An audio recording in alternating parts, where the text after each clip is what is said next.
Sur les traces, c'est l'histoire de... Bonjour Maude.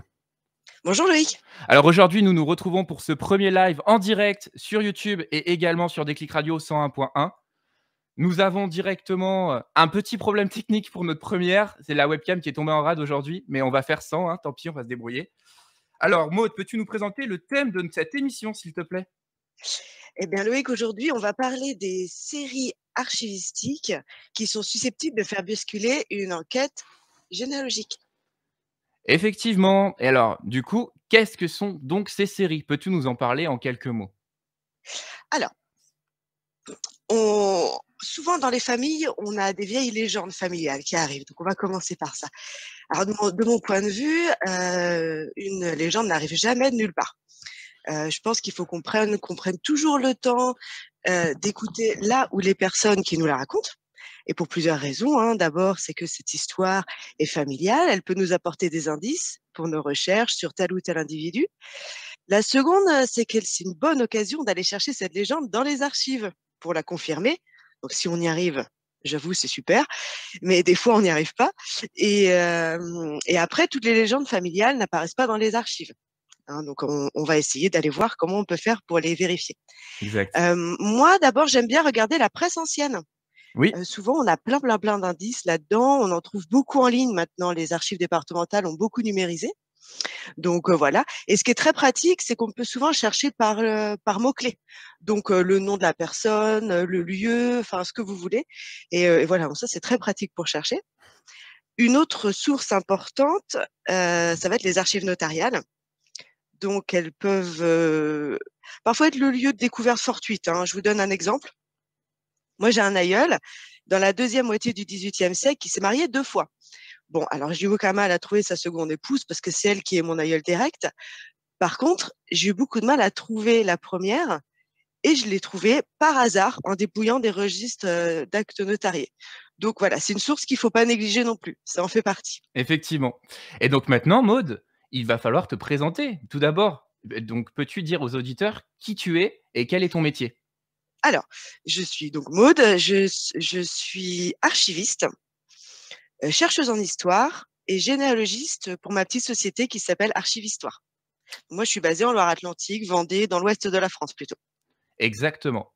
Et donc depuis 2020, on se donne rendez-vous sur notre branche sur la chaîne YouTube. Mais désormais, une fois par mois, nous allons être en direct également à la radio et vous allez pouvoir nous poser vos questions en direct pendant 1 heure dans l'espace chat sur YouTube. Alors, Maude, toi qui es archiviste, quelles sont les séries qui sont les plus susceptibles de faire basculer une enquête généalogique et le crédit qu'on peut accorder à de vieilles légendes familiales? Donc c'est ce que je viens de vous raconter. Je vous en ai déjà parlé de quelques-unes. Sinon, il y a une autre série qui est très importante pour les recherches généalogiques et qu'on oublie des fois, c'est la série B.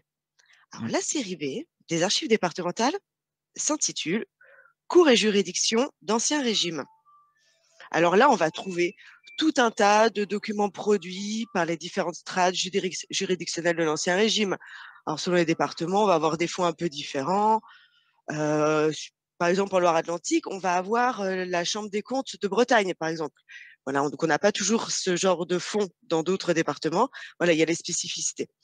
En Vendée, on va trouver les fonds des juridictions royales.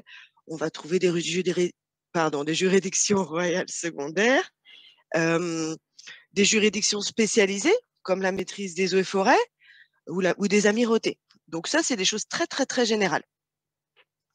Et puis après, on va avoir des documents un peu plus locaux qui vont être plus intéressants pour nous, comme je sais pas moi, on va trouver quoi? Des registres d'audience, des registres de tutelle, curatelle, émancipation. Et là-dedans, quand on a un ancêtre qui a été comment dire concerné par la justice, on risque de le trouver là-dedans et donc on va pouvoir continuer nos recherches sur sa vie. Exact.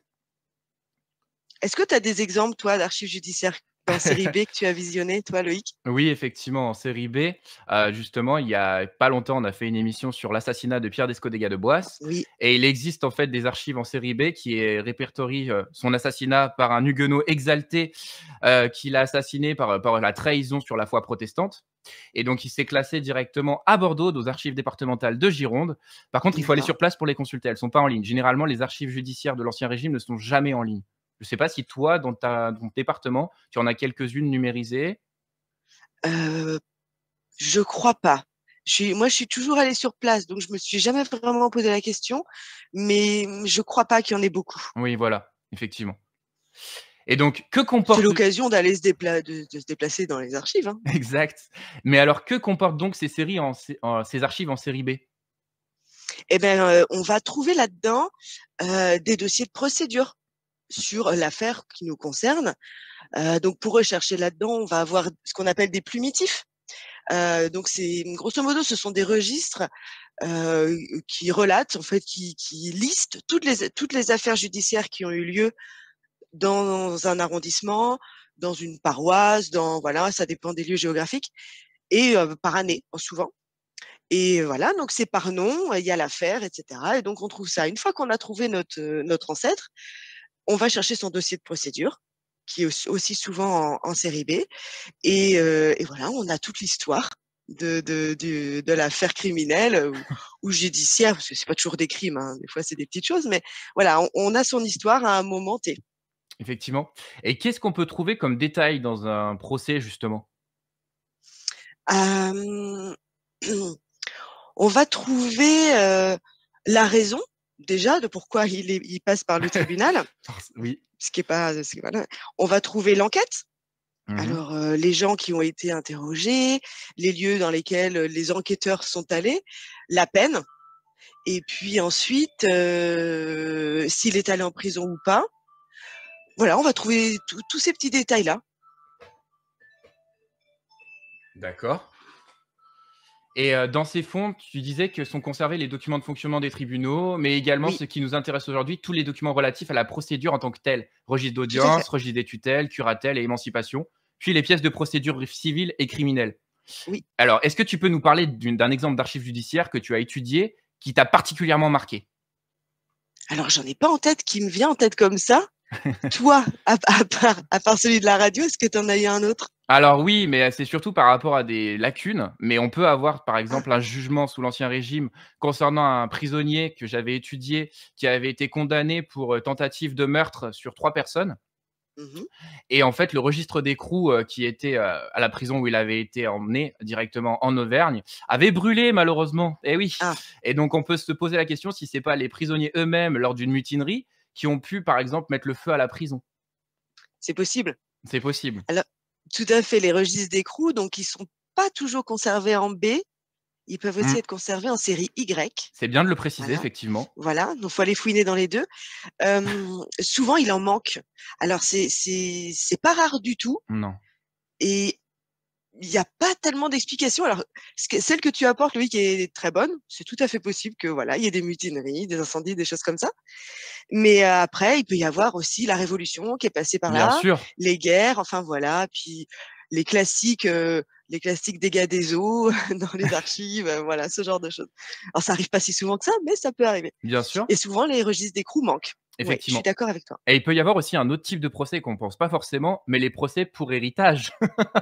Effectivement. Alors raconte-nous. Des procès pour héritage, bah, pareil, il y a pas longtemps, justement, sur les archives du parlement de Toulouse, donc les archives directement de la Haute-Garonne, j'ai Mmh. découvert qu'il y avait une affaire judiciaire, sur l'Ardèche, où il y avait justement, un frère qui a assassiné son autre frère pour une question d'héritage et du coup, il faut aller chercher son dossier, le dossier de l'affaire directement aux archives de Haute-Garonne, puisqu'elles sont l'affaire est indexée sur les archives départementales, mais on n'a pas le contenu entier évidemment, puisque c'est des pages et des pages qu'il faudrait numériser et clairement, ils n'ont pas les moyens ni le budget pour le faire. Tout à fait. Voilà. On va parler également des déclarations de grossesse qui sont conservées en série B. Mais c'est Oui. quoi en fait? Et qu'est-ce qu'on peut retrouver systématiquement en série B? Est-ce qu'on peut les retrouver systématiquement? Alors, on va d'abord définir ce qu'est une déclaration de grossesse. Alors c'est un acte, qui peut beaucoup nous servir en généalogie. Alors la déclaration de grossesse, elle a été mise en place en 1556 par un édit du roi Henri II, pour être tout à fait précise.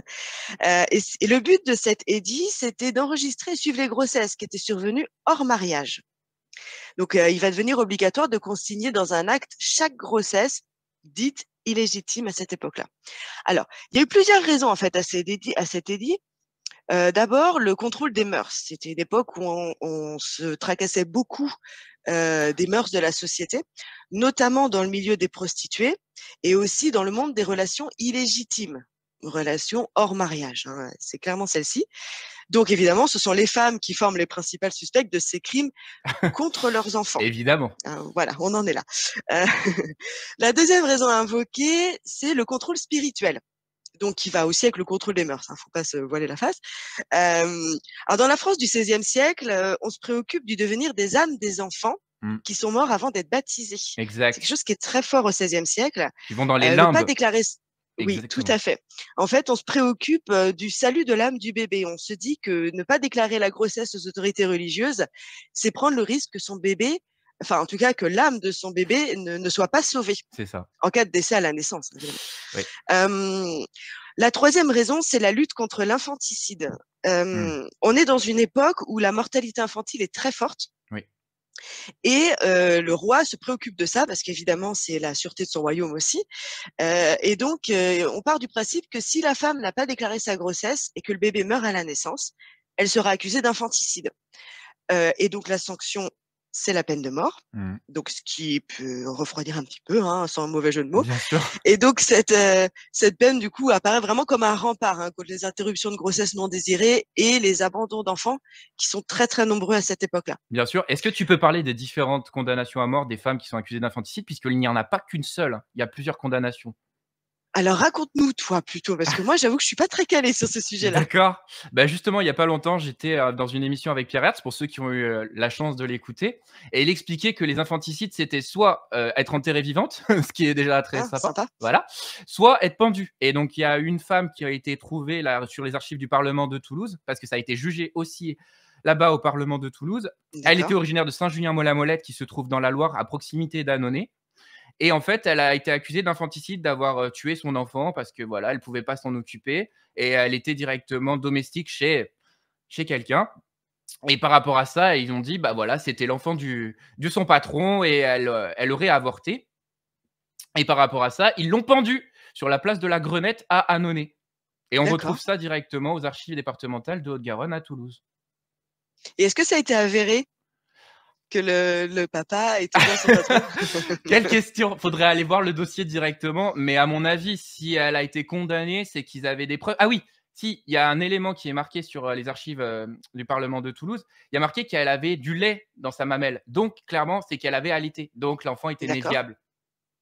Ah, d'accord. Et donc Ah comme oui, elle est et c'est par rapport à fait qu'il soit né viable que du coup elle a été condamnée à mort. S'il était pas né viable, par exemple, si elle avait pas donné le lait, elle aurait été sauvée éventuellement. ah, Ça tient à pas grand chose, hein. ça tient à pas grand-chose, en effet. Voilà. Alors, Bon, que trouve-t-on dans une déclaration de grossesse? alors dans une déclaration de grossesse, on va d'abord trouver, l'état civil de la maman. Mmh. Donc son nom, son âge, sa qualité. Alors on va trouver le nom de l'ancien époux si elle est veuve. Oui, bien sûr. On va trouver parfois l'identité du géniteur. Alors c'est pas systématique, Mmh, parce que la femme, elle la donne que si elle le souhaite. bien sûr. Bon, elle est un petit Voilà. peu forcée quand même, hein? Oui, bon, je parle en théorie, bien sûr. Hem et c'est la même chose pour les circonstances de la grossesse, elles sont pas non plus systématiquement retranscrites. Mmh. Bon, hein, on C'est est toujours vrai, pareil. oui. Hem, alors ce qui est intéressant de savoir aussi, c'est qu'une fois que la femme a fait cette déclaration-là, elle peut poursuivre le géniteur du bébé. Alors c'est arrivé ou voilà. C'est aussi un des «avantages» entre guillemets pour la femme de la déclaration de grossesse, c'est que derrière, si elle a été violée, Mmh. elle peut poursuivre le géniteur du bébé. Alors il faut Heureusement. savoir que le mot viol n'apparaît jamais, Oui, bah, c'est hein, dans clair, les ça actes. n'existait pas à l'époque. C'est un mot qui C'était un n'existait mot, pas. qui était banni. Tout à fait et on appelait le géniteur du bébé, le séducteur. Ça Voilà, c'est pour la petite ça histoire. passe mieux, C'est différent c'est ça. et donc si la si la femme décide de poursuivre le géniteur du bébé, il va y avoir une procédure judiciaire. Mmh. Et donc là, on retombe dans les procédures classiques, série B, les dossiers de procédure, les dossiers d'instruction, etc. Et là, théoriquement, on les retrouve. Bien sûr. Après, il Voilà. faut savoir que toutes les déclarations de grossesse n'ont pas forcément été conservées, malheureusement. Je me Non. souviens d'une enquête où j'enquêtais directement pour une cliente et malheureusement, bah, pas du tout conservé parce que j'étais allé aux archives de la Drôme. Je Mmh. cherchais dans la série B sa déclaration de grossesse de son ancêtre et j'ai trouvé toutes les déclarations de grossesse de la même période, sauf la sienne. D'accord. Autant dire la Beh, frustration pour ma cliente. et pour toi aussi, j'imagine? Aussi, aussi, effectivement. Hem, une dernière petite chose qui sert aussi, pour les déclarations de grossesse, c'est que ça sert pour la maman à assumer les premiers soins du bébé. Le fait de mettre un nom sur le géniteur, ça oblige le géniteur à assurer les premiers soins du bébé, notamment alimentaires. Mmh. Voilà, ce qui est pas négligeable quand même. Effectivement. Alors est-ce qu'on les retrouve systématiquement en série B? Non, voilà, il va Voilà, falloir aller fouiner un peu partout. c'est ça. Voilà. Donc la série B, on vient d'en parler, il y a pas de souci. On peut aussi en trouver dans les minutes Mmh. notariales. Bien sûr. Donc encore une fois, alors c'est toujours fastidieux, hein, de chercher dans les minutes notariales, mais bon, des fois, ça vaut le coup d'y passer du temps, parce qu'on y trouve des choses. S'il y a des tables, c'est plus Heu, facile quand même. S'il y a des oui, tables, il y a mais des tables qui c'est plus facile. Alors elles sont des fois assez difficilement abordables. oui, Les notaires écrivaient pas toujours, enfin les clercs de notaire ne écrivaient mettez pas pas toujours toujours de très bien. table, c'est vrai. Voilà, on peut en trouver dans les archives communales déposées, Mmh. dans des fonds privés Ouais. ou dans des registres paroissiaux. Est-ce que les fonds privés, tu peux dire quelle série c'est, s'il te plaît, Maud?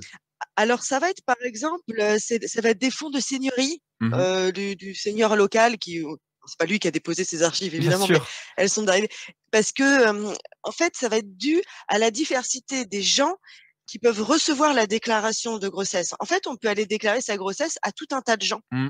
Le notaire, le curé, le greffier, le sénéchal, le seigneur, qui on veut, et donc forcément, c'est retranscrit dans les archives de cette personne, et donc c'est pour ça que parfois on peut en trouver dans les fonds privés. Effectivement. Voilà. Alors Ensuite, la série B, elle s'arrête à la Révolution. Est-ce que tu sais pourquoi? alors c'est un choix très stratégique, archivistique, voilà, qui est basé sur l'histoire. En fait, la Révolution française, comme on le sait tous, a changé beaucoup, beaucoup, beaucoup de choses du point de vue des institutions et aussi des institutions judiciaires, hein. Elles sont pas passées à la trappe. Celles de l'Ancien Régime ont été supprimées, remplacées. Il y a des institutions judiciaires spécialisées qui ont été créées. Mmh mh. Certaines n'ont existé que sous la Révolution. D'autres ont un petit peu survécu. Bon, et puis il y a une nouvelle organisation qui a vu le jour au début du 19e siècle, qui a perduré pendant tout le 19e siècle et certaines jusqu'en 1958. Ah Voilà, oui, parce qu'il y a eu une grosse réforme de la justice en 1958 d'accord, et du coup, les archivistes se sont basés sur ces changements historiques pour définir les grandes séries du cadre de classement des d'accord. archives départementales. Voilà, Merci pour c'est cette aussi simple que ça. explication très claire. Alors la série B devient série U après la Révolution de 1789. Que peut-on donc retrouver en série U? Eh ben, un peu la même chose que la série B, sauf que ça s'appelle plus tout à fait pareil, C'est mais on va ça. retrouver tous les fonds des tribunaux. Mmh mh. Donc, pour aller du plus général au plus particulier, on va d'abord trouver les cours d'appel et les cours d'assises, donc les tribunaux criminels, puis les tribunaux de première instance qui sont un peu plus locaux Mmh mh. et qui sont en fait au niveau des arrondissements des départements. Oui. Voilà, et puis après les justices de paix qui sont, elles, au niveau des cantons. Oui. Donc ça, c'est pour les justices, publiques, pour tout le monde, en fait, j'ai envie de dire.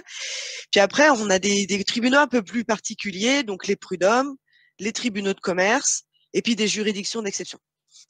Donc à l'intérieur de ça, on va trouver les pièces de prostitution, ça va être la même chose que pour la série B, les registres d'inscription des affaires, donc les fameux plumitifs dont je vous parlais tout à l'heure, les jugements qui sont souvent classés chronologiquement, et parfois on va trouver, notamment dans les fonds des tribunaux criminels, des dossiers thématiques, comme les affaires militaires, comme des évasions, comme des rapports divers et variés, voilà, sur un état d'une société, par exemple, ce genre de choses. Alors ensuite, dans les tribunaux de première instance, donc comme je disais tout à l'heure, chaque arrondissement de département avait le sien. Donc pour la recherche, il faut se renseigner sur le lieu où le délit ou le crime a été commis. Ensuite, il faut définir si ce dernier a été jugé au civil ou au correctionnel. Voilà, donc ça, c'est en fonction de la nature, en fait, du crime ou du délit. Et puis ensuite, on commence par dépouiller le fameux plumitif de tout à l'heure pour connaître la date du jugement, les différentes parties. Et puis ensuite, une fois qu'on a ça, on peut consulter les pièces de procédure si elles ont été conservées. C'est pas toujours le cas. Et le jugement, en général, ils sont conservés. Alors, petite subtilité là-dessus, il existe des délais de Oui. communicabilité pour ces documents. C'est 100 ans pour les jugements et pour les dossiers d'instruction. Donc, un jugement ou un dossier d'instruction qui a moins de 100 ans, vous ne pourrez pas le consulter, sauf demander une dérogation au directeur des archives départementales de votre département. D'accord. Voilà. Et puis ensuite, on a l'échelon qui est beaucoup plus local, qui lui concerne vraiment la vie de tous les jours, c'est la justice de paix. Et justement, c'est quoi? Alors la justice de paix, c'est vraiment l'échelon judiciaire le plus local. C'est au niveau du canton, donc ça regroupe que quelques communes. Alors, pour résumer, le juge de paix, il s'occupe de tout. Voilà, c'est vraiment la personne référence du canton. Alors voilà, pêle-mêle, il va se charger de régler des litiges de la vie quotidienne par de la conciliation. Il essaye avant tout de faire la conciliation. Il va enregistrer des actes. Il va aussi dresser des actes non contentieux comme des levées de scellés, des nominations de tuteurs. Il va rendre des jugements, là pour le coup, pour des litiges un peu plus importants. Et il gère aussi le tribunal de simple police, Oui. qui est la partie pénale de Oui. la justice de paix, Avec des affaires qui sont drôles des fois. qui sont plutôt cocasses. Je C'est suis ça. assez d'accord avec toi. Alors, ce qui est intéressant pour nous dans la justice de paix, c'est qu'on va trouver des actes qui vont nous intéresser directement pour la généalogie. Je pense par exemple aux actes de notoriété, Oui. qui donc, eux, ils servent à constater un fait notoire visant souvent à suppléer les informations d'état civil non accessibles. Exact. Voilà, un changement de statut. Ou aussi qu'ils n'ont pas déclaré leur enfant à la mairie, comme c'est souvent le cas pendant la période révolutionnaire. Eh oui. Par exemple. Alors, les actes de notoriété, c'est vrai que bah, voilà, c'est vraiment l'acte suppléant de l'acte d'état civil. C'est ça. Il nous aide vraiment beaucoup. Si on a quelque chose qui nous manque, il faut vraiment pas oublier d'aller chercher là-dedans. Alors, les actes de notoriété, on peut les trouver aussi bien dans les archives notariées qu'on peut les trouver aussi dans les actes paroissiaux ou dans les actes d'état civil. Par exemple, les actes de notoriété, moi j'ai le cas dans ma famille, j'ai des ancêtres qui se sont mariés religieusement, mais ils n'ont pas voulu se marier à la mairie parce qu'ils étaient récalcitrants à l'ordre civil. Ils voulaient absolument pas se marier de manière civile. Et donc, il a fallu qu'ils fassent un acte de notoriété pour constater leur mariage et qu'ils le mettent de manière civile 10 ans après leur vrai mariage religieux. D'accord. Voilà. Mais donc ça, c'est particulier sur nos régions. Par exemple, c'est le Velay, la Haute-Ardèche, le Haut-Vivarais. Je ne sais pas si toi, dans ton département, tu as ce type d'exemple. Alors moi, dans ma généalogie personnelle, je n'en ai pas. D'accord. Ils ont fait les choses bien, en tout cas pour l'instant. Alors, je suis pas encore allée fouiner partout, mais j'ai pas eu ce problème-là encore. D'accord, ok. Donc après, je sais pas pour d'autres généalogies, j'ai pas entendu parler dans mes collègues généalogistes du coin s'ils avaient ce genre de problème récurrent ou pas. Bien sûr. Voilà, je me renseignerai, on en reparlera une prochaine fois. Sachant que c'est pas uniquement les actes de mariage, ça peut être aussi les naissances, puisque vu qu'ils sont récalcitrants à déclarer directement leur mariage à la mairie, ils sont aussi récalcitrants à déclarer la naissance de leurs enfants à la mairie. Donc, il se trouve que, par exemple, pour 2 de mes ancêtres, je n'ai pas d'acte de naissance. Et en plus de ça, je n'ai pas leur acte de baptême, puisque la cure, directement, qui conservait leur acte de baptême, a brûlé dans les années 1980. Dans les années 1980, donc c'est récent. Ah oui, d'accord. Donc voilà, double peine. Double peine, ouais, là, vraiment. Et alors, du coup, donc pour continuer sur le juge de paix et les actes qu'il rédige, donc les actes de notoriété, on vient d'en parler, il rédige aussi des déclarations et des certificats de nationalité, ce qui peut être aussi intéressant en cas d'aïeul étranger. Bien sûr. Les déclarations d'adoption, donc de grossesse, on en a parlé tout à l'heure. Après, ça va concerner des déclarations de sinistre, de calamité agricole. Si on a des ancêtres qui sont agriculteurs, cultivateurs, on peut avoir des traces d'eux dans ces documents-là. Bien sûr. Alors après, des choses un peu plus, voilà, des levées de cadavres, par exemple. C'est lui qui le fait. C'est moins cool. C'est un petit peu différent. Il se voit aussi confier. Alors là, c'est pas lui qui les rédige, mais c'est chez lui qu'on va les déposer. Les contrats d'apprentissage. Oui. qui est aussi une chouette source pour, suivre nos ancêtres. Mmh. Idem pour les déclarations d'accident du travail. Ça permet en fait de jalonner un peu la vie de nos ancêtres. Oui. Et puis après, tout ce qui est actes de société, coopératif, caisse rurale, on a les Maud, est-ce que tu es présente? Ah, ça y est, on vient de retrouver Maud. Loïc, Les oui, aléas ça du y est, pardon. direct, les aléas du direct. C'est pour vous prouver qu'on est bien en direct. Ce n'est pas Il y a eu enregistré. une petite coupure de rien du tout. Tout Exactement. va bien. Vas-y Maud, je te laisse reprendre. Donc, voilà, je parlais des actes de société, coopératives, caisse rurale, les statuts de ces sociétés-là sont déposés aussi chez le juge de paix. Donc ça peut être intéressant si, par exemple, on a un ancêtre qui est, patron, hein, qui a monté son entreprise, bah, là, on va pouvoir retrouver les actes de sa société, dans la justice de paix. Exact, Donc ça, et on c'est peut toujours, retrouver dans les actes du juge de paix, tout ce qui est incendie, tout ce qui est oui, conflit de voisinage. Alors franchement, des fois, c'est voilà, drôle parce que: «Ah bah non, mais il a pris ma parcelle, du coup, bah, je l'ai tapé parce qu'il a planté sur ma parcelle», c'est ça, ou alors, des gamins qui s'amusent à balancer des cailloux sur, des habitations, voilà, on peut avoir ça aussi. Ou qui ont voilà, défoncé des lampadaires, par exemple, quand il y a la lumière à ce moment-là, ça arrive. c'est ça. On va aussi trouver là-dedans, tout ce qui est conseil de famille aussi, Oui, hein, nomination de tuteur, voilà pour, voilà le conseil de famille, les enfants mineurs deviennent orphelins, qu'est-ce qu'on en fait et cetera. Il y a tout ça aussi qui arrive là-dedans. La nomination de tuteur pour les personnes qui ne peuvent pas se débrouiller toutes seules, voilà et ça peut être aussi intéressant à savoir et puis voilà. Alors pour parler de la simple police, pour revenir à ce que tu disais là tout de suite, on va trouver les petites choses type, l'ivresse sur la voie mmh. publique, on va trouver le tapage nocturne, on va trouver, le défaut de plaques sur les véhicules ou de phares sur les véhicules. Enfin voilà, toutes ces petites choses-là, petites, voilà, mais sont gérées par le juge de paix. Alors Exact. ce qui est intéressant là-dedans, c'est que dans le jugement, on va avoir l'amende que la personne a Mmh. eue, ses autres condamnations et cetera. Donc on peut tirer un peu la ficelle si on a un ancêtre multirécidiviste et ben, on va pouvoir le suivre dans ses pérégrinations, judiciaires. C'est vrai, effectivement. Je fais Et un tout petit aparté en Loire-Atlantique. oui? On a aussi, dans les justices de paix, tout ce qui est relatif à la mer. Ah oui. C'est la petite particularité, en fait, nous, ici. Alors j'imagine que tous les départements côtiers ont aussi ce genre de choses. Alors Mmh. c'est les déclarations d'avarie de bateaux, c'est les procès-verbaux de prise de navire, c'est, voilà, ce genre de choses, qui sont vraiment relatives à la mer, pure et dure.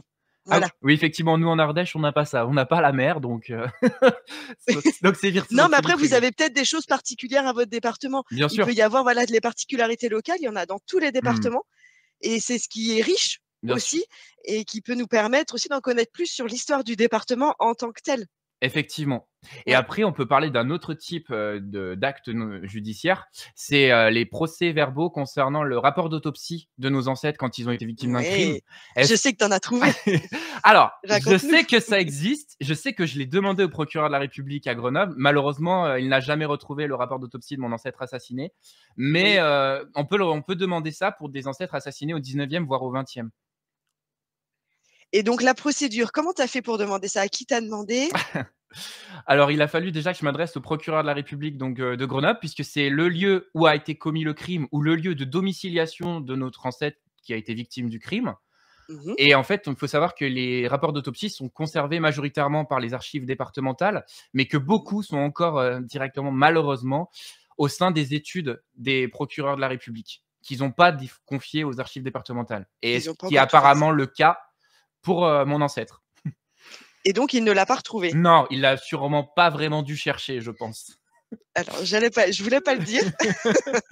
Non, je pense, mais malheureusement, c'est un peu compliqué pour y aller nous-mêmes, puisque c'est des procureurs de la République qui Oui, exercent en ce moment même, et clairement, ils ont autre chose à faire que de faire venir des généalogistes professionnels, au sein de leurs, archives.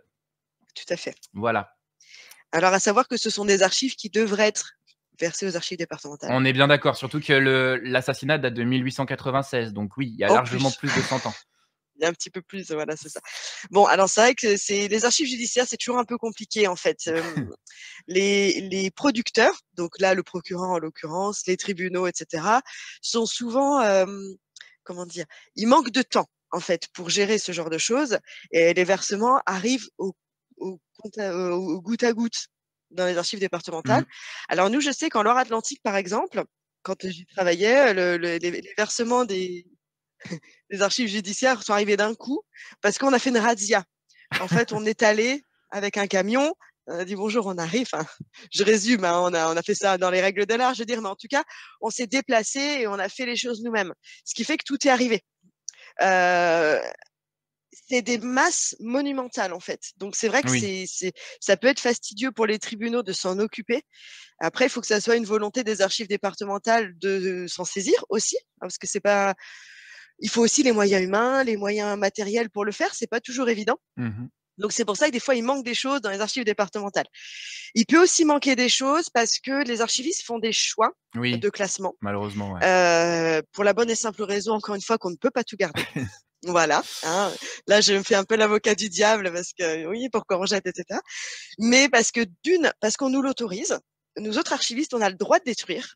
On a des normes, des circulaires qui nous autorisent à détruire certains documents. Donc, on le fait allègrement. Mmh. Je vous le cache pas. Et surtout pour des très très grosses masses. Alors, en général, on va quand même conserver ce qu'on appelle un échantillon qu'on D'accord, se veut à peu près représentatif d'une époque. OK. Donc forcément, si le dossier que vous cherchez n'est pas dans cet échantillon, voilà, c'est pas Faut de pas jouer chance. au loto. Faut pas jouer au loto. Non, Voilà, donc bon, la plupart du temps, pour les archives anciennes, on les conserve toutes. Il faut quand même être honnête, bien sûr, on ne détruit pas d'archives anciennes. Pour les archives du 19e siècle, c'est des masses tellement énormes qu'on est obligé de faire des choix. bien sûr. Alors, en général, dans les tribunaux, donc moi, je vais parler pour ce que je sais. En Loire-Atlantique, c'est pour ce que j'ai classé là-bas. On a quasi tout gardé. D'accord, Parce qu'on a considéré que c'était des archives hyper bien intéressantes, sûr. très riches, à la fois pour l'histoire du département, pour l'histoire des individus. Donc, on est parti du principe qu'on conservait tout. Alors, ça se compte en kilomètres linéaires, hein. Mmh, Attention, hein, on est vraiment sur des masses énormes. je me doute. Donc, les classements durent très longtemps, etc. Mais quand c'est fini, on est vraiment très content. Donc voilà, c'est pour ça que des fois, il manque des choses dans les fonds. Alors là, on parle des fonds judiciaires, mais ça marche pour tous les Bien autres fonds. sûr, tous les autres font. Voilà, On peut c'est pour ça, c'est que parfois, il faut faire des choix. On peut parler d'un exemple typique, les cartes des anciens combattants. Malheureusement, si vous êtes dans un département qui les a détruits, merci à l'ancien directeur de l'ONAC du Rhône, par exemple. C'est vrai? Oui. Oui, malheureusement. L'ancien directeur du Rhône, quand il est parti à la retraite de l'ONAC, et ben, directement, il a supprimé toutes les cartes d'anciens combattants. Je l'avais appris Et ça du nouveau directeur. d'accord. Voilà. Donc oui, Ah, malheureusement, ça peut arriver. Et les cartes d'anciens combattants, je sais à quel point elles sont précieuses pour les généalogistes amateurs et aussi bien professionnels, puisqu'on a bah, forcément la photo de notre ancêtre qui était voilà. soldat, et on a tout, on a directement bah, où il a été domicilié, sa date de naissance, Mmh. et la date d'attribution de sa carte aussi. Oui, c'est une source qui est très intéressante, Mmh, notamment pour la photo. c'est ça. C'est vrai que c'est le petit trésor de ce fonds-là. Alors C'est vrai. attention par contre, même si nos ancêtres ont pu revenir vivants de la guerre, moi j'ai le cas pour mon arrière-grand-oncle, et ben, il n'a pas de carte d'ancien combattant. Alors que pourtant il devrait l'avoir dans la Drôme, puisqu'il a été recensé dans la Drôme. Mais comme Oui, il est décédé en 49, je suppose qu'il n'a pas eu le temps de la refaire. d'accord. Je suppose, hein, parce que normalement je devrais la trouver en ligne sur les archives départementales de la Drôme, puisque ces archives-là les ont numérisées, tout comme les Ah archives de super. l'Ardèche. Je ne sais pas si c'est ton cas dans ton département. Non, Ah, ah, il faut s'y pas mettre. encore. Oui, oui. Et donc voilà, petit aparté pour les cartes d'anciens combattants. Donc maintenant, nous allons parler d'un autre document très pratique pour les généalogistes amateurs et ou professionnels, les dispenses de consanguinité. Mais ça servait à quoi? Pourquoi devait-on faire une dispense? Et jusqu'à combien de degrés de parenté devait-on faire une dispense? Qui prenait la décision de dispenser les époux? Où retrouve-t-on ces dispenses? Maud, à toi la parole. Alors, les dispenses de consanguinité, alors, ce sont des accords qui sont délivrés par le pape ou l'évêque, donc l'institution religieuse, qui autorisent un mariage entre cousins. Mmh. Donc, dans cette catégorie, on va mettre les personnes ayant au moins un arrière grand-parent commun. Donc, on remonte au 4e degré. Mmh. D'accord?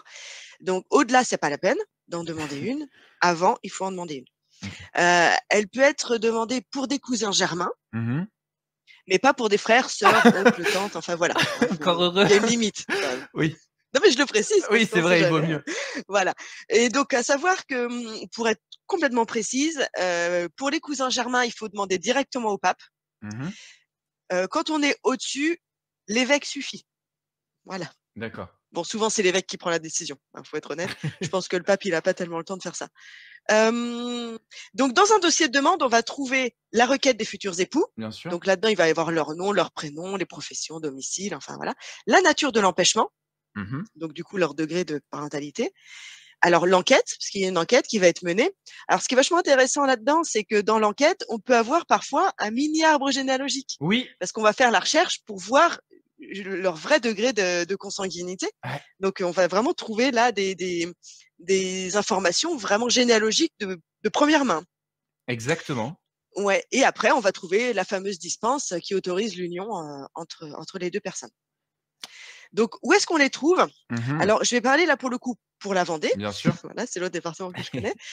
J'en ai trouvé, un seul, enfin pour l'instant parce que j'ai pas tout dépouillé, Bien attention, sûr. en série J, D'accord. les archives, privées. Mmh. Donc le même principe que tout à l'heure pour les dispenses de grossesse, les déclarations de grossesse, pardon. Donc voilà, c'est le fond d'un noble local, qui a fait la demande, je crois pour sa fille ou quelque chose comme ça. J'en ai trouvé d'autres dans les archives communales déposées, dans les actes notariés encore et dans les archives du diocèse, qu'il faut pas oublier d'aller consulter quand on fait ce genre de recherche. Les archives diocésaines sont souvent de chouettes sources aussi, Bien sûr. à Oui. aller fouiner. Que c'est directement en rapport avec l'église, donc Voilà, tout à fait. Donc et donc c'est pour la même raison que pour les dispenses de grossesse, encore une fois, les déclarations de grossesse, je vais y arriver. C'est parce qu'on peut faire ces demandes, donc on les fait auprès de l'église, mais souvent les gens récupèrent une copie. Donc c'est pour ça qu'il y en a un peu disséminé partout. Donc voilà, il faut chercher partout. Voilà, c'est effectivement. des choses qui sont pas regroupées parce qu'encore une fois, ce serait trop fastidieux, de le faire et puis en plus, ça n'aurait pas forcément de sens, à part pour la recherche, mais en termes de respect des fonds, ça n'aurait aucun sens. Donc bah, à nous de jouer et puis, aller fouiner un peu partout, quoi. Exactement, et donc justement, Maud, je vais te parler d'un témoignage de découverte de dispense de consanguinité dans les actes paroissiaux Oui, en Ardèche, puisque j'ai eu la chance d'en trouver pour mes ancêtres. Donc voilà, Monseigneur l'évêque de Valence ou à Monsieur son official supplie humblement Jean Coste, journalier du lieu du Portier, paroisse de Rochepol, et Catherine Fournier du lieu de la Valette, d'où, père, susdite paroisse de votre diocèse, lesquels étant passés des actes de mariage, ont découvert après 2 publications de ban. Alors il faut savoir qu'effectivement, il faut 2 publications de ban pour que le mariage soit considéré comme valide, tout à qu'ils fait. croient au 4e degré de parenté. Justement, comme tu viens de dire, ils sont cousins au 4e degré quand même, hein. À D'accord. ces causes, les suppliants ont recours à vous, monseigneur, à ce qu'il vous plaise les dispenses du 10 degré de parenté, eu égard de l'union des familles, à la concurrence de leurs biens et des personnes, à quel effet pour procéder à l'enquête du 10 degré de parenté, commettre monseigneur notre curé ou tel autre prêtre, qu'il plaira à la grandeur et les suppliants prieront Dieu pour sa prospérité et santé. Bref, tout le baratin habituel. Voilà.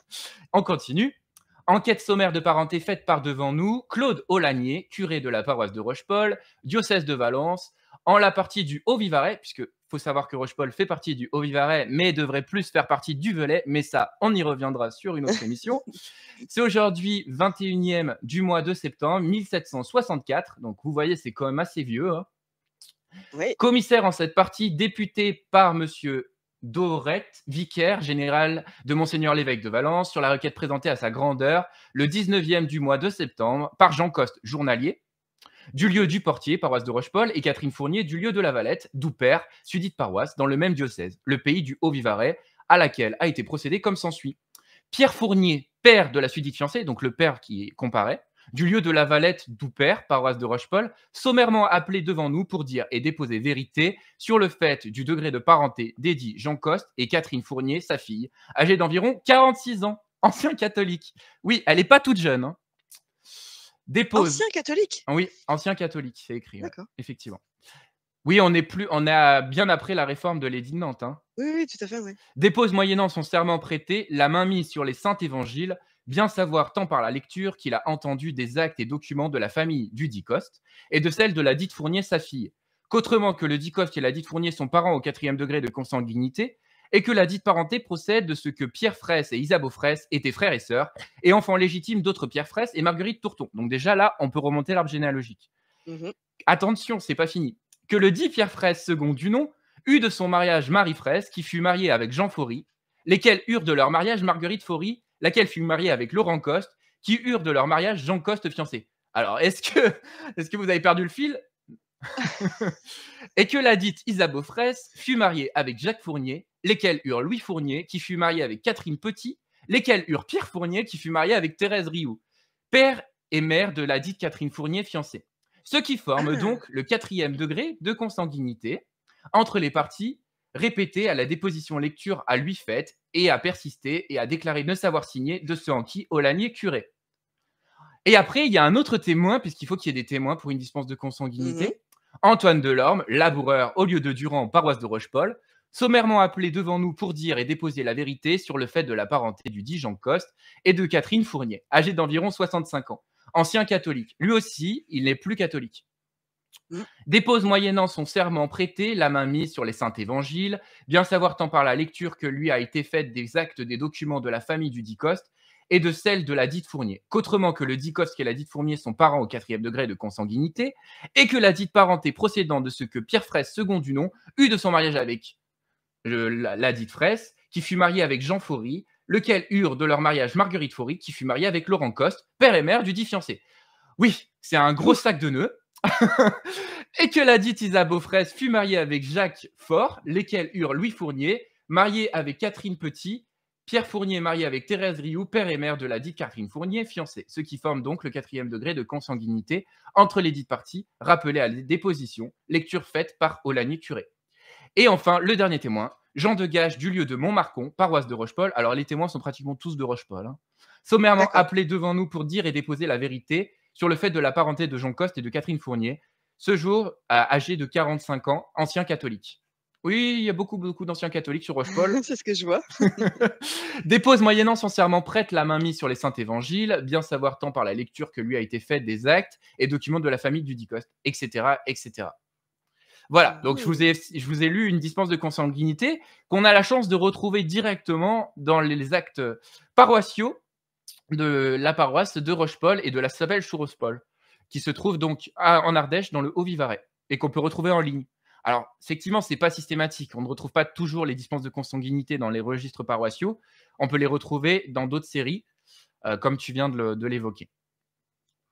Alors quand on tombe sur ce genre de document, on a intérêt à être attentif quand on le lit, hein. Oui, on est bien d'accord. Surtout que là, il fait 4 pages, je vous en ai lu que la moitié, hein, pour vous Ouais, épargner le blabla. c'est vachement intéressant. Voilà. Alors, du coup, cher auditeur, est-ce que vous avez trouvé une archive judiciaire en série B ou en série U qui a fait basculer votre histoire familiale dans une autre direction à laquelle vous ne songiez pas? C'est maintenant que vous pouvez interagir avec nous sur le chat de Déclic Radio et de la chaîne de Duchamp Généa Service. Alors, est-ce que vous avez des exemples que vous pouvez nous dire en chat? On vous écoute. Et sinon, en attendant, Maud, est-ce que tu peux te dire une anecdote particulière sur un acte que tu as trouvé dans les archives? Oh là là, tu me prends de court. Oui, Heu, j'avoue, effectivement. alors, moi, qu'est-ce que je pourrais avoir de marrant à vous raconter par rapport à ma généalogie? Si, moi je suis tombée complètement par hasard. Alors moi, je vais pas si loin. C'est vraiment sur mon grand-père et mon arrière-grand-père. Je suis tombée complètement par hasard sur, une adoption comme pupille de la nation en 1920 de mon grand-père paternel. D'accord. Et alors j'ignorais vraiment, hein, ça, alors qu'on est vraiment à voilà, c'est le 2e degré au-dessus de moi, hein, donc c'est vraiment tout petit. Je cherchais son acte de naissance que j'ai trouvé et je vois dessus, inscrit comme pupille de la nation, enfin, en tout cas adopté comme pupille de la nation. Donc évidemment, j'ai cherché parce que mon arrière-grand-père était revenu de la Première Guerre, Mmh. donc je comprenais pas pourquoi il avait été adopté. Donc je l'ai cherché, j'ai trouvé le jugement d'adoption et en fait, il s'est avéré que mon arrière-grand-père a été, interné suite à la Première Guerre, en asile psychiatrique D'accord. et donc c'est comme ça que je l'ai su, en tombant par hasard sur la mention, du de sur le l'acte de naissance de mon grand-père. Alors, ça fait partie des secrets de famille que j'ai parce que voilà, moi je l'ignorais, mon père l'ignorait, mes oncles aussi. Donc du coup, je leur ai appris une chose, qui les a un petit peu, laissés un peu quoi. Donc ils attendent la suite parce que je suis en train d'écrire justement l'histoire de ce grand-père, c'est très intéressant et voilà, donc ça fait partie des choses comme ça qui nous tombent dessus, voilà, qui arrivent de nulle part. Donc c'est assez intéressant. Effectivement. Et là, j'ai avec moi Julia, du coup, qui est ma stagiaire actuellement cette semaine et qui va témoigner sur Ah bah l'histoire de oui. sa famille. Bonjour Julia. Julia, je t'invite à venir au studio. Alors Julia a une histoire très intéressante sur sa famille. Vraiment très intéressante. Bonjour Julia. Bonjour. Du coup, avec, Loïc, j'ai découvert que dans ma famille, il y avait 3 filles mères et au début, bah, on avait juste, Fernande, mon arrière-grand-mère et on savait pas d'où elle venait et on est remonté petit à petit le fil et du coup, sa mère l'a abandonnée à Lyon. Germaine, du coup, a abandonné Fernande à Lyon. Germaine a aussi été abandonnée par Honorine à Lyon. Et Honorine, elle vivait à Châteauroux et un beau jour, bah, elle est partie de Châteauroux et elle est allée à Lyon. Elle a abandonné 5 enfants, dont mon arrière-arrière-grand-mère Germaine et du coup, 4 autres. Honorine, en fait, elle est partie de Châteauroux, mais elle était mariée à la base et du coup, ça veut dire qu'elle a abandonné d'autres enfants et son mari et on ne sait toujours pas pourquoi elle est partie du jour au lendemain comme ça et il se trouve que son mari de Châteauroux, monsieur Adam, a essayé de la retrouver. Donc, on a trouvé son acte de décès à Fézin, juste à côté de Lyon. Donc ça veut dire que malgré tout, il a essayé de la chercher et voilà. Effectivement. Et il avait quoi comme profession quand il est décédé? Et il était vannier, monsieur, Adam. Alors, pour les auditeurs qui ne savent pas ce qu'est un vannier, c'est un fabricant de paniers. Mmh. Et Est-ce ce qui est que intéressant tu aussi peux dans nous votre dire, histoire, du c'est que coup, vous la avez famille jamais de trouvé d'où elle est de originaire jugement à de la base? divorce non plus pour ces 2-là? Ta famille? Ma famille est de Ardentes et non, on n'a jamais trouvé de jugement de divorce. C'est sur l'acte de mariage de Marie, du coup la fille de Honorine et monsieur Adam de Châteauroux. Il est marqué que ses 2 parents sont décédés, sachant que oui, en 1913, son père est décédé car il est décédé en 1905, mais sa mère, Honorine, elle n'est décédée qu'en 1937. Du coup, ça veut dire que Marie pensait que sa mère était morte, alors que, en réalité, elle était bien vivante à Lyon. C'est ça. C'est une histoire de fou. Merci beaucoup, Julia, pour ce témoignage. Avec plaisir. Voilà, Donc maintenant, il va falloir aller continuer votre petite enquête. Oui, effectivement, on va continuer notre enquête et puis on est bien remonté. On est remonté là jusqu'en 1668 puisqu'on a demandé le contrat de mariage de ses ancêtres aux archives départementales de l'Indre et on a eu la Oui. gentillesse d'avoir la réponse le jour même de la directrice Ah des super. archives départementales qui nous a envoyé le contrat de mariage. Ah super! Ouais, ça Quelle réactivité, c'est c'est beau. vraiment rare, hein, c'est vraiment rare. Ah c'est Donc on la super. remercie encore, Madame Duval. Merci. Voilà. Donc, si vous avez des questions, n'hésitez pas à nous les envoyer. Vous pourrez réagir directement sur le chat de la vidéo ou même nous envoyer des questions à contact@duchangeneralservice.com ou même à l'adresse donc de rendez-vous sur notre branche que vous pouvez retrouver sur notre chaîne YouTube. Vous pouvez regarder toutes nos séries. Donc là, on a fait une série sur le tourisme généalogique, sur l'ADN. On a fait également une série sur les différentes archives au niveau du patrimoine, au niveau de plein de sensibilités différentes sur la généalogie. Voilà. Exact et puis les prochains qui vont arriver sont sur les ancêtres militaires. Exactement. Voilà, on vient de faire le tournage, le prochain est bientôt en cours donc vous allez avoir ces épisodes-là en ligne très bientôt. Effectivement, très bientôt. Donc, restez bien branchés. Et puis, merci Maud pour ta participation à cette émission. Et on se retrouve Merci à prochainement, toi, donc Loïc. fin novembre, pour un live avec une enquête en direct. Oui. Ah, ça va être génial, ça va être top.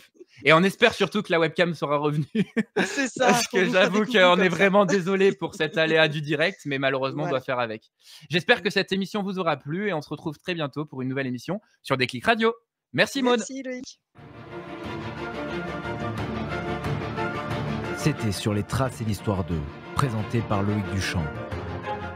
Retrouvez l'émission chaque samedi à partir de 9h sur Déclic Radio avec 2 émissions inédites par mois pour vous plonger au cœur de l'histoire de personnalités ardéchoises et d'ailleurs.